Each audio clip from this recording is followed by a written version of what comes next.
Chào mọi người đã đến với No Pen No Game. Mình là Duyên, là một họa sĩ game. Đây là series mình sẽ chia sẻ những kiến thức, kinh nghiệm cũng như những trải nghiệm thú vị trong quá trình mình làm nghề. Hy vọng rằng những chia sẻ này sẽ mang đến nhiều thông tin hữu ích cho mọi người cũng như truyền cảm hứng đến những ai đang có ý định trở thành một họa sĩ game nhé. Hôm trước thì mình đã hướng dẫn mọi người cách biến một wireframe cơ bản trở thành một mockup xinh đẹp như thế này. Và với cách làm tương tự thì mình sẽ biến tất cả những cái frame còn lại trở thành mockup. Từ đó mình sẽ có tập hợp của tất cả các UI cho một game. Bây giờ thì giao diện của game chúng ta cũng khá là hoàn thiện rồi. Mình có thể dùng tập hợp các UI này cùng với character, item, background và UI component tạo thành một dự án hoàn chỉnh. Bạn có thể sử dụng dự án này để trưng bày cho bài tập cuối môn nếu bạn đang học vẽ, hoặc dùng để ứng tuyển nếu như bạn đang muốn trở thành một họa sĩ game, hoặc đơn giản hơn chỉ là đăng lên mạng xã hội, chia sẻ đến bạn bè đồng nghiệp sản phẩm mình đã cày cuốc trong suốt thời gian qua. Nói thì có vẻ rất là đơn giản nhưng quá trình thực hiện nó thì không hề đơn giản một chút xíu nào, bởi vì mình không chỉ làm một mockup mà mình còn phải làm rất là nhiều mockup. Và trong quá trình làm nhiều mockup như vậy thì mình sẽ nhận thấy là có những cái asset mình có thể dùng đi dùng lại, ví dụ như là cái nút ở đây mình có thể dùng đi dùng lại những cái nút này mà không cần phải vẽ lại mới hoàn toàn. Hoặc trong quá trình làm mình chợt nhận ra là một cái thành phần nào đó nó bị sai, nó bị lệch đi so với cái thành phần ban đầu thì mình lại phải chỉnh sửa lại, và mình phải rà soát lại coi là sai ở đâu, sai những cái gì, và mình phải chỉnh sửa toàn bộ những cái thành phần nó bị sai lệch như vậy.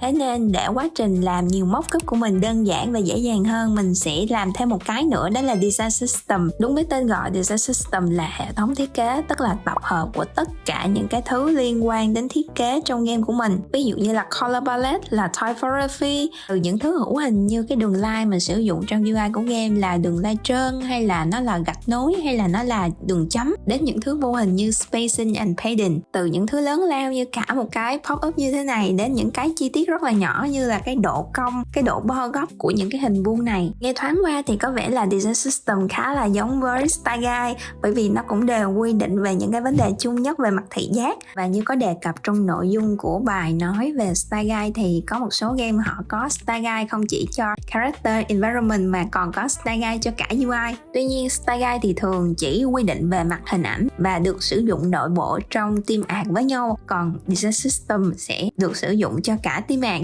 UX UI và cả developer. Và design system sẽ có sticker sheet, tức là một cái bảng chứa tất cả những cái thành phần trong UI như thế này để mình dùng đi dùng lại. Lấy ví dụ với một cái nút cơ bản là nút X ha, copy cái nút X này để sử dụng mà không cần phải vẽ lại. Nếu mình muốn ẩn cái nút X đi thì mình sẽ ẩn ở cái component góc, thì cái nút X ở trên cái mockup của mình cũng sẽ ẩn theo. Hoặc là mình có thể điều chỉnh tùy theo mong muốn của mình. Như ở đây là mình không thích nó màu đỏ nữa, mình muốn nó trở thành màu đen thì mình chỉnh nó sẽ trở thành màu đen, hoặc là nó trở thành màu trắng, hoặc là nó xoay đi xoay lại như thế này. Thì khi mà chỉnh cái component góc là những cái asset ở trên cái mockup nó cũng sẽ điều chỉnh theo, và nó không chỉ điều chỉnh ở trên một cái mockup này mà nó sẽ điều chỉnh trên toàn bộ những cái mockup mình đã làm. Bởi vì game của mình không quá lớn và mình chỉ làm một vài UI tượng trưng thôi, cho nên là mình có thể đem tất cả những cái component trưng bày lên hết sticker sheet như thế này. Thậm chí nếu như mà dự án của mình nhỏ, một team chỉ có vài người, hoặc là một người phải đảm nhận công việc cho cả một team, lúc này thì mình có thể để những cái UI element như thế này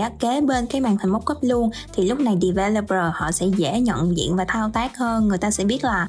cái asset đó của cái mockup nào, và người ta lấy vào gắn vào engine game cũng nhanh hơn. Tuy nhiên không phải lúc nào trò chơi cũng đơn giản như vậy. Cách quản lý này chỉ phù hợp với những cái game nhỏ, nhưng mà với những cái game mà nhiều asset hơn, số lượng asset có thể lên đến 5, 6, 7, 8, 9 ngàn asset, chỉ việc quản lý những cái asset này cũng là một bài toán rất là đau đầu rồi. Và thời điểm này thì mình sẽ không có làm đơn giản như vậy nữa ha. Ở đây thì mọi người đang thấy là nguyên một cái project của mình nó chỉ là một file ở trong Figma, và mỗi cái công đoạn nó chỉ là một cái page, nó chỉ là một cái trang con ở trong cái dự án này mà thôi. Còn với những cái game lớn, số lượng asset nhiều thì mình sẽ có nguyên một cái file riêng, đó là design system luôn. Ở đây thì mình sẽ đổi tên tự, rồi những cái page con ở bên dưới nó sẽ là tượng trưng cho mỗi cái element khác nhau. Ví dụ như là pop-up nè, rồi button nè, rồi hoặc là mỗi tab như vậy nó sẽ có thông tin cho một cái UI, ví dụ như là UI shop, hoặc là UI nhiệm vụ, hoặc là UI cài đặt, tùy thuộc vào cái game của mình. Mình sẽ làm một cái ví dụ nhỏ nhỏ cho mọi người dễ hiểu. Như ở đây những cái ô để mình để item icon lên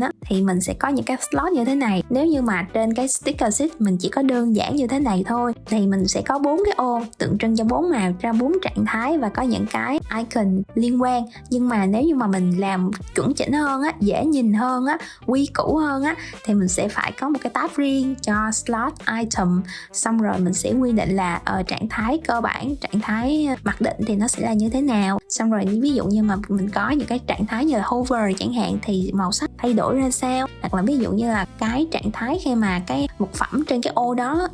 nó đã hoàn thiện rồi, hoặc là khi mà nó hoạt động thì có những cái icon bổ trợ nào, mình phải liệt kê ra hết đầy đủ chi tiết và rõ ràng. Và bởi vì đã làm wireframe trên Figma rồi và tương lai mình sẽ làm prototype ở trên Figma luôn, cho nên là mình sử dụng Figma để làm design system. Figma không phải là phần mềm duy nhất có thể làm design system đâu nha, mọi người có thể thử những cái phần mềm khác sao thuận tiện cho công việc của mình là được. Design system ngoài việc quy định các thành phần riêng lẻ còn quy định về nội bộ của mỗi thành phần. Điển hình là với cái button information, tức là button để thể hiện thông tin, nó sẽ có một cái nền đỏ với một cái chữ Y màu trắng ở trên, thì mình sẽ có 3 trạng thái, đó là trạng thái cơ bản, trạng thái hover, đó là khi mình rê chuột, và trạng thái fresh, tức là khi mà mình ấn vào thì nó sẽ lõm xuống và nó có một cái màu tối hơn. Ở đoạn này thì có thể là các bạn chưa hiểu là tại sao mình phải thiết lập như vậy, thì các bạn có thể chờ đón ở clip sau. Về prototype thì mọi người có thể hình dung được cách nó hoạt động như thế nào. Ở button này nó là dạng button icon, tức là một cái button và một cái icon ở trên. Thông thường thì mình sẽ set up nó là kiểu như vậy, tức là cái button riêng và cái icon riêng. Thì khi mà mình set up như vậy á, khi mà mình sử dụng trong mockup, ở đây thì mình sẽ nhấp vào cái button ở trong mockup, mọi người có thể thấy ha, nó sẽ có cái phần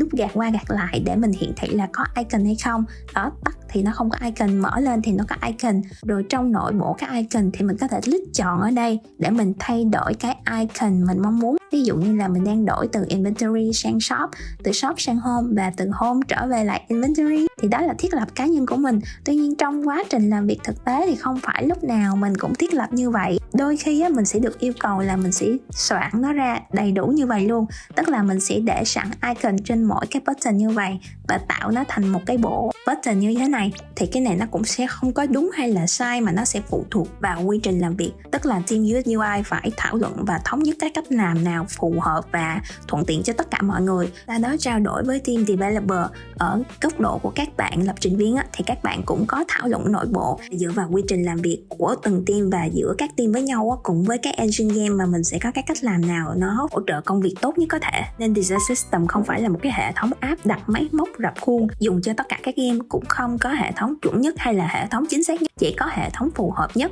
và cái hệ thống đó được xây dựng bởi chính chúng ta, những người làm game, để giúp cho công việc của cá nhân và đội nhóm được hoàn thành một cách tru thuận lợi và đạt được hiệu quả cao nhất. Và lưu ý cuối cùng liên quan đến design system, đó là chúng ta không phải làm toàn bộ cái design system sau đó mới làm tiếp những cái mockup còn lại, mà mình sẽ làm hai cái này song song với nhau. Tức là khi mà mình tạo lập một cái mockup mới, mình sẽ tận dụng những cái asset có sẵn trong design system cũ với những asset mới, thì mình thỏa sức sáng tạo, thiết kế và mình sẽ cập nhật ngược vào cái design system. Sau đó thì nếu như mà có điều chỉnh gì mình sẽ điều chỉnh từ design system, lúc bấy giờ mockup của mình cũng tự động được cập nhật theo, và công việc của họa sĩ game cũng hoàn thiện cả về hình ảnh bên ngoài tức là mockup và hệ thống bên trong là design system. Đừng quên nhấn like, share và subscribe để không bỏ lỡ bất kỳ video nào trong series No Pen No Game. Cảm ơn các bạn rất nhiều và hẹn gặp lại các bạn trong những video tiếp theo nha.